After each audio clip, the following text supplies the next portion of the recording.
Okay, these are the video instructions of how to do the simulation for today, or not simulation, the HoverPuck video to analyzation today. So you've got an email that has a link for a video that you're supposed to download to your desktop. So I've saved mine here to my desktop. What this video is of a HoverPuck. It's kind of like a little round device that has a fan that blows air straight down, and it therefore creates this kind of cushion of air in between it and the floor. And so it doesn't have any friction, it just slides right along the floor. And so let's watch the video of it. Okay. And so we're going to analyze the motion of that by making a motion map. So you have to type in Logger Pro in the search box, find it. Click on Insert Movie, and you have to find it. It's on my desktop, so I'm going to click Open. And it's already fairly large, so I don't need to make it any larger. And then I'm going to click on Enable the Video. And for some of the videos, the HoverPuck is not at the 0 point. So the 0 point for me is the left edge of this whiteboard.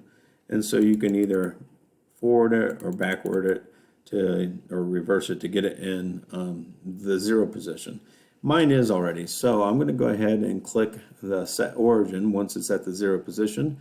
And notice I'm putting that right in the center of the HoverPuck. And so that's going to be kind of important. I also have to put my set scale. So all I'm going to do is drag this in between two numbers. For me, the distance between 1 and 2 is 1. It's 1 unit. It's not a meter in this case. If it was between 1 and 3, it would be 2 units. Then hit OK. The next thing I'm going to do is I'm going to start putting dots in here for the motion. Now for me, there's going to be a lot of dots. If you watch this, you know, it's moving a little bit, but it's not super fast. So I'm going to have a lot of dots on mine. If yours is slower than this and you don't want to have a lot of dots, what you can do is kind of watch it for the whole length of its motion. So right about, you know, at the end. So for me, that's 48 frames. You can right click, go to movie options. You only need 6 data points. So you could take 48 divided by 6 and figure out what that is. Let's see. I think that's going to be a little bit more than, let's see, about 8. Is that right? So you can then put in here 7 or 8 or something like that, because you want at least 6 data points. So you can always go with a smaller number. And now, if I rewind it, when I hit play and I click points, which you'll see in a second, it'll adjust for every 7 frames or whatever I set it for. I'm going to keep mine just 1 frame, and then I'll have lots of dots. You can do whatever you want. Okay, so the next thing I'm going to do is click on this, which lets me put in my points for my motion map. And I'm going to click right in the center of the HoverPuck every time. So right there.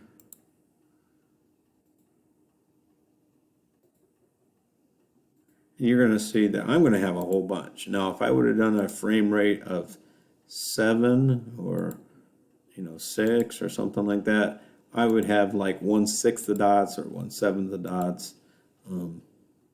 But anyway.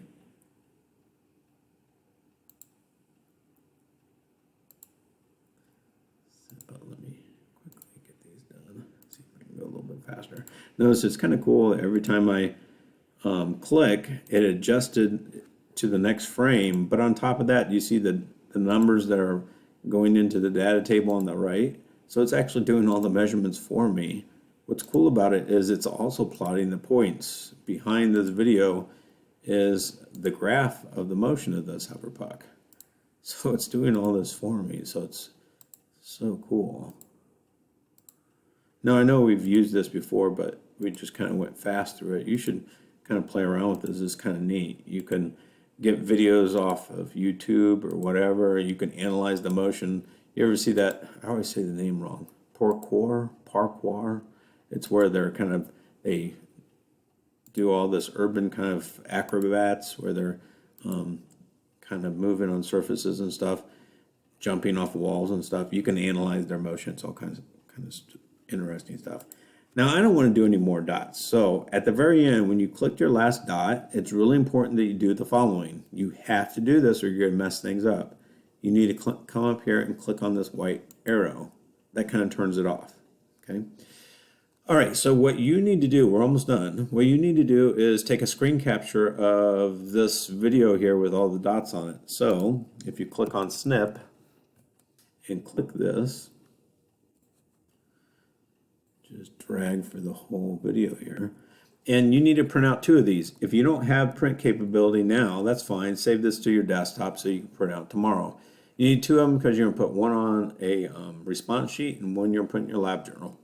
You're going to cut it out, paste it into it.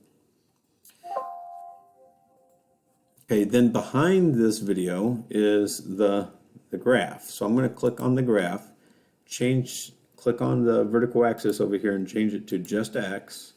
I need to give it a title. So I'm going to call this X versus T.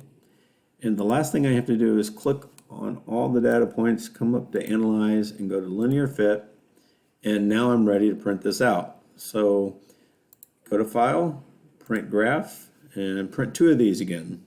If you don't have the capability to print, that's fine. Just make sure you save this logger profile somewhere on your desktop so you can open it up tomorrow, print, copy, and cut out and paste. You also need to get another graph. Click on this over here where it says X again. Change it to X velocity. Change the title to velocity versus time. Again, we're going to do another Analyze, Linear Fit.